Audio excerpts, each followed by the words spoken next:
I still remember the night she said those words that shattered everything I believed in. "I only married you for money," she confessed, her voice cold, almost emotionless, like she was talking about the weather. My heart stopped.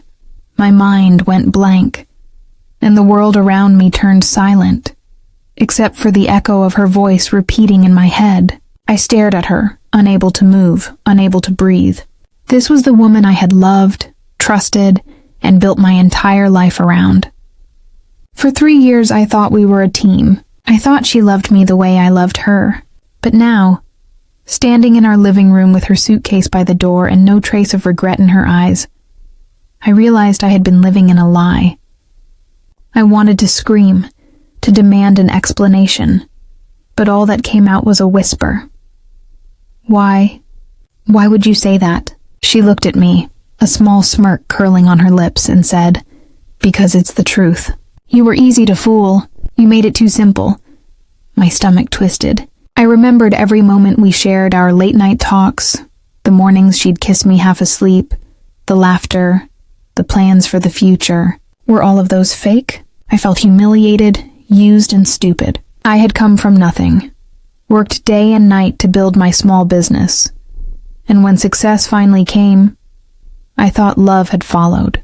But maybe she had just followed the money. The sound of rain tapping against the window mixed with the pounding of my heart. I wanted to ask her to stay, even after all of that. I hated myself for it, but I couldn't help it. "Love makes fools out of even the strongest men. You'll regret this," I managed to say, though my voice trembled. She only shrugged, opened the door, and walked out into the rain without looking back. I stood there for hours, watching the rain pour down, until dawn crept through the curtains. That was the night my heart broke. But what I didn't know was that her confession wasn't the whole truth. There was something darker behind it, something that would destroy the last piece of me I had left. The days after she left felt like moving through fog. Every corner of the house reminded me of her. The coffee mug she used, the faint scent of her perfume on the pillow, the empty spot in the closet where her clothes used to hang. I tried to tell myself I was better off without her, that I didn't need someone who had used me, but the ache in my chest refused to fade. My friends told me to move on, to focus on work, to forget her. But how do you forget someone who became your whole world? I buried myself in business, spending long nights at the office trying to drown my thoughts in spreadsheets and meetings. Yet no matter how hard I tried, her words kept playing in my head. "You were easy to fool." One evening, about 2 weeks after she left, I received a letter in the mail. No return address, just my name written in her handwriting. My hands shook as I tore it open. Inside was a single photograph of her, standing with another man, holding his hand, smiling. On the back of the photo were 5 words. "This is who I love." My chest tightened, anger and disbelief crashing together inside me. I wanted to destroy the photo, but something about it felt off. The man beside her looked familiar, though I couldn't place where I had seen him. That night, I barely slept, my mind replaying every moment of our marriage, trying to find clues I had missed. The next morning, I called an old friend of mine, a private investigator named Harris. I told him everything and asked him to find out who the man was. He agreed, his tone serious, like he knew this wasn't just about betrayal. It was something deeper. While waiting for answers, I started noticing strange things. My company accounts showed missing amounts. Small at first, then growing.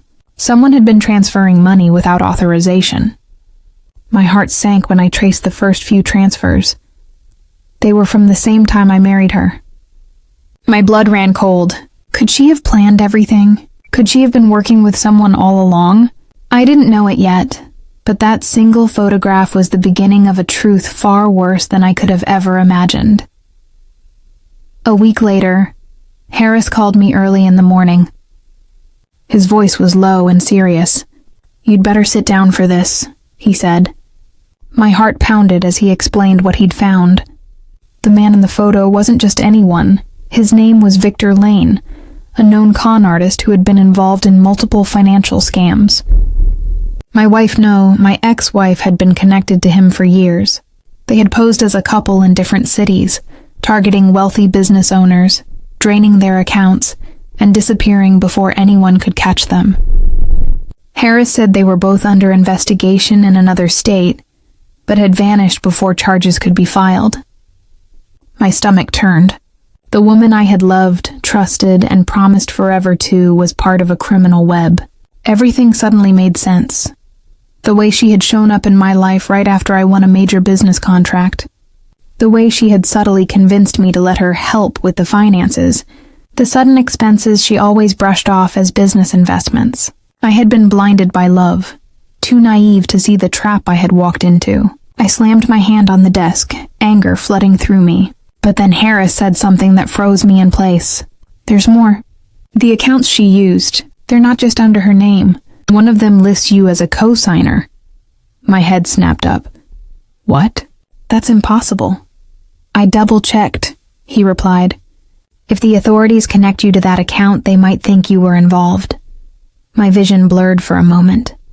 My own name tied to her fraud, it meant I could lose everything I had worked for, maybe even my freedom. My anger turned into fear. I needed proof, something to clear my name and expose what she and Victor had done. Harris promised to dig deeper, but warned me to stay quiet for now. If they know you're onto them, they'll disappear again, he said. That night, I sat in my dark living room, staring at our wedding photo. Her smile in that picture looked real, innocent, full of love. I wanted to rip it apart, but I couldn't, because deep down, I needed to know. Why did she do it? Was it all really just about money, or was there something even worse behind her lie? The next few days were torture. I couldn't focus on work, couldn't sleep, couldn't eat. Every time I closed my eyes, I saw her face, smiling like nothing had ever been real. Harris kept sending me updates, small pieces of a bigger puzzle that only deepened the pit in my stomach. He found records of hotel bookings under fake names, phone numbers linked to burner phones, and transactions that connected Victor and her to several offshore accounts. But then came the twist I didn't see coming. One of those accounts was tied to a charity I had personally founded years ago, the one meant to help struggling families. My own charity was being used as a front for their schemes. I felt sick. They hadn't just stolen from me. They had used my kindness as a weapon. Harris told me to prepare for the worst, because the authorities might soon start asking questions about the missing funds. I didn't know how to defend myself without dragging her name into the public eye. Despite everything, a part of me still wanted to protect her. Or maybe I just wanted to protect the memory of who I thought she was. Late one night, I sat alone in my office staring at the financial records when my phone buzzed. It was an unknown number. Against my better judgment, I answered. "Did you miss me?" Her voice was calm, almost playful. My grip tightened on the phone. "Where are you?" I demanded. She laughed softly. "You always were terrible at hiding your emotions." My heart raced. "You stole from me. You lied to me, and now I'm being accused because of you." There was silence, then a sigh. "You weren't supposed to find out this way," she said, her tone suddenly heavy. "It's not what you think." I clenched my jaw. "Then tell me what it is." She paused for a moment before whispering, "Meet me tomorrow night at the old bridge, the one by the river, alone." And before I could say another word, the line went dead. I stared at my phone, torn between anger and curiosity. Was this another trap? Or was she finally ready to tell me the truth? The real reason she had destroyed our life together. The next night, I drove to the old bridge just before midnight. The air was cold, the kind that seeps into your bones and makes every sound echo louder than it should. The river below roared, reflecting the faint glow of the streetlights. I parked a few feet away and stepped out, scanning the darkness. My heart pounded as I waited, every second stretching longer than the last. Then I saw her. She stepped out from the shadows wearing a long coat, her hair tied back, her face pale under the dim light. For a moment, I almost didn't recognize her. She looked tired, haunted even. "You came," she said softly, her voice trembling just a little. I took a cautious step forward. "You said you'd tell me the truth. Start talking." She hesitated, eyes glistening with unshed tears. "It wasn't supposed to happen like this," she whispered. "Victor, he forced me into it. He said if I didn't help him, he'd destroy me. And you." I frowned, anger flaring again. "So you expect me to believe that you scammed me out of love because you were scared?" She shook her head desperately. "You don't understand. I tried to protect you. You were just supposed to be a target, but then I fell in love with you. I didn't mean to." My chest tightened. I wanted to believe her, but how could I after everything? "If you loved me," I said coldly, "you wouldn't have left me to take the fall." She looked away, tears spilling down her cheeks. "Victor found out I was trying to warn you. He took the money and disappeared. He said he'd make it look like you were part of it if I didn't leave." My mind spun. It sounded too convenient, too perfectly tragic to be real, but the fear in her voice felt genuine. "Where is he now?" I asked. She hesitated, glancing over her shoulder as if someone might be watching. "He's close. He's been following you. I shouldn't have come." Before I could say another word, headlights flashed in the distance. A black SUV slowed near the bridge. Panic filled her eyes. "Run!" she whispered urgently, grabbing my arm. "You don't know what he's capable of." And before I could react, she pushed me back into the shadows as the SUV door opened and a tall figure stepped out. The sound of the SUV door slamming echoed across the bridge, and in that instant, the air grew heavy with dread. I crouched behind the old railing, my pulse pounding so hard I could hear it in my ears. The man who stepped out was tall, broad-shouldered, dressed in black from head to toe. Even from the distance, I knew it had to be Victor. He moved with the confidence of someone who had nothing to fear. "My wife no." Emma stood frozen in the middle of the bridge, her arms wrapped around herself as he approached. "You really shouldn't have done this," Victor said, his voice smooth but laced with danger. She flinched but tried to stand her ground. "He deserves to know the truth," she said. "You used both of us," he chuckled, shaking his head. "You talk too much, Emma. That's always been your problem." I wanted to jump out, to confront him, but I knew one wrong move could get her killed or me. I scanned the area, looking for something, anything I could use. My phone. My hand trembled as I hit record, aiming it toward them. "You think he'll save you?" Victor continued, stepping closer. "He's finished. I made sure of that. His name's already on the documents. The money trail leads right to him. You were just my helper, nothing more." Emma's voice broke. "I didn't want to hurt him. I tried to stop you! And that's why you'll never see him again," he snapped. She gasped, stumbling backward. That was when instinct took over. I couldn't hide anymore. I ran out from the shadows, yelling, "Stay away from her!" Victor turned sharply, his eyes narrowing when he saw me. "Well, look who finally showed up," he said with a sneer. "The fool who thought he was loved." He reached into his coat, and my stomach dropped when I saw the glint of a gun. "Don't!" I shouted, stepping in front of Emma. "If you pull that trigger, it's over for both of us." He smirked, raising the weapon slowly. "You're right," he said coldly. "It is over." And then, before I could move, a gunshot echoed through the night. The sound ripped through the silence, and everything went black. When I opened my eyes, everything was blurry, the sound of rushing water mixed with faint echoes of shouting. My head throbbed, and for a moment I couldn't remember where I was. Then it all came flooding back. The bridge, Victor, the gunshot. I felt warmth on my shoulder and looked down to see blood soaking through my shirt. My vision cleared just enough to see Emma kneeling beside me, tears streaking down her face. "You're okay," she kept whispering, her hands pressing against my wound. "Please, stay with me." I tried to speak, but my throat was dry, my voice barely a whisper. What happened? She shook her head frantically. He's gone. He ran when he thought you were dead. I looked past her, searching the darkness, but Victor was nowhere to be seen. The SUV was gone too. I could hear sirens in the distance getting closer. Emma's hands were trembling, covered in my blood. You shouldn't have come, she cried. You should have stayed away. I winced as I tried to sit up, every muscle screaming in pain.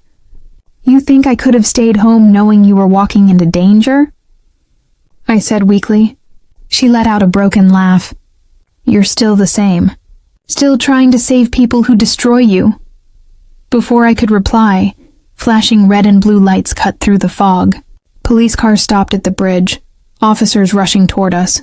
Emma froze, panic flashing in her eyes. They can't see me, she whispered. If they do, they'll think I'm part of this. Victor made sure my name's tied to everything too. I tried to grab her arm, but she pulled away. Go, I begged. Don't make this worse. She looked at me one last time, eyes filled with something I hadn't seen in a long time, real love, or maybe guilt too heavy to carry. I'm sorry, she whispered, and then she disappeared into the shadows just as the officers reached me. I was rushed to the hospital, my shoulder burning with every heartbeat. They said I was lucky the bullet missed anything vital, but inside, I felt far from lucky. The woman I loved had saved my life, but also ruined it, and now she was gone again, leaving behind more questions than answers. I spent 3 days in the hospital, drifting in and out of sleep while detectives came in to question me about what had happened that night. They asked about Victor, about Emma, about the money trail connected to my company. Every answer I gave felt heavier than the last because the truth was tangled in too much pain and too many lies. I told them what I knew, but I left out one thing. I didn't tell them Emma had been there. I don't even know why I protected her after everything. Maybe because deep down I wanted to believe she was a victim too. Harris came to visit me the day I was discharged. He looked worn out, holding a folder thick with documents. Victor's on the run, he said grimly. Interpol's involved now. The accounts are being frozen, but it's messy. You might still be under investigation. I sank into the bed, exhaustion washing over me. So I lose everything because of her, I muttered. Harris sighed. Not everything. I dug deeper. There's something you need to see. He handed me a small envelope. Inside was a USB drive and a note written in Emma's handwriting. If you're reading this, I couldn't say goodbye properly. I know you hate me, but please, watch what's inside before you decide who I really was. My hands trembled as I plugged the drive into my laptop. The screen flickered to life, showing a video of Emma sitting in a dimly lit room, her eyes red and tired. If you're watching this, it means I couldn't fix things, she said softly. Victor wasn't just after your money. He was after you. You created something that could expose his entire operation. Your software for tracking offshore accounts. He wanted it destroyed, but I couldn't let him. I took the blame to protect you. My breath caught in my throat. She continued. Everything I did, every lie, was to keep you safe. I know it doesn't make it right, but please believe me, I did love you. The video ended, leaving me frozen in silence. I didn't know what to feel, anger, grief, or forgiveness. The woman who betrayed me had also saved me, and for the first time in months, I didn't know which truth hurt more. For days, I couldn't stop replaying that video in my mind. Her voice, her eyes, the pain she tried to hide, it all haunted me. I wanted to hate her, but every word she said chipped away at the anger I'd built around my heart. I gave the video to Harris, who analyzed the data attached to it. Within the encrypted files she left behind, he found something that changed everything. A trail of transactions leading straight to Victor's shell companies. Proof that Emma had been transferring the money back into my accounts before she disappeared. She'd been trying to return what he stole. She risked everything for you, Harris said quietly, his eyes fixed on the screen. If the feds see this, it clears your name completely. I leaned back in my chair, overwhelmed. Then where is she now? I asked, my voice cracking. Harris shook his head. No trace. She's gone dark. Maybe she's hiding, maybe... He didn't finish the sentence, and I didn't need him to. That night, I sat alone on my balcony, the city lights flickering in the distance, and I thought about the woman I had loved, the woman who had lied to me to protect me. I remembered the first time we met, her laugh, the way she looked at me like I was her whole world. Maybe that part had been real after all. I opened my laptop again and watched the video one last time, pausing it on her final words. I did love you. My throat tightened, and before I knew it, tears were streaming down my face. Love and betrayal, two sides of the same coin. I finally realized that forgiveness wasn't for her, it was for me. Holding on to anger was only keeping me chained to a past I could never change. The next morning, I went to the authorities with everything: Victor's files, Emma's message, every piece of evidence we had. The process took weeks, but eventually, my name was cleared, and Victor was officially listed as a wanted fugitive. The headlines painted me as a victim of an elaborate financial trap, but the truth was much more complicated. I wasn't just a victim, I was a man who had loved too deeply, trusted too blindly, and learned too painfully what it meant to let go. Months passed, and life slowly began to resemble something normal again, though nothing truly felt the same. The business recovered after a long battle to regain investor trust, but the man running it was no longer the same naive dreamer who once believed love could fix anything. I had become cautious, quieter, someone who had seen the darkness that hides behind beautiful smiles. Sometimes when the world fell silent at night, I still caught myself wondering where Emma was, if she was alive, if she had found peace, or if she was still running from the ghost of the man who had destroyed both our lives. One evening, just as I was closing my office, a small package arrived at the front desk. No name, no address, just a simple note taped to the top. For you. I hesitated before opening it, my hands trembling slightly. Inside was a silver locket, the same one I had given her on our first anniversary. When I clicked it open, I found a tiny folded note tucked inside. You deserve the truth. I'm sorry for everything. Don't look for me. Live free. My chest tightened, and for a long moment I couldn't move. It wasn't a reunion or a confession, it was a goodbye. I stared at the locket, realizing this was her way of setting both of us free. She was gone for good this time, and maybe that was how it had to be. I walked outside into the cool night air, the city humming softly around me. The past had left its scars, but it had also taught me something no success ever could, that sometimes strength isn't about revenge or proving someone wrong. It's about surviving what tried to break you and learning to breathe again. I looked up at the stars, clutching the locket in my palm, and whispered, I forgive you. The wind carried the words away, and for the first time in a long time, I felt light. The pain didn't vanish, but it no longer owned me. Love had betrayed me, yes, but it had also taught me resilience. And maybe, just maybe, that was the kind of wealth no amount of money could ever buy.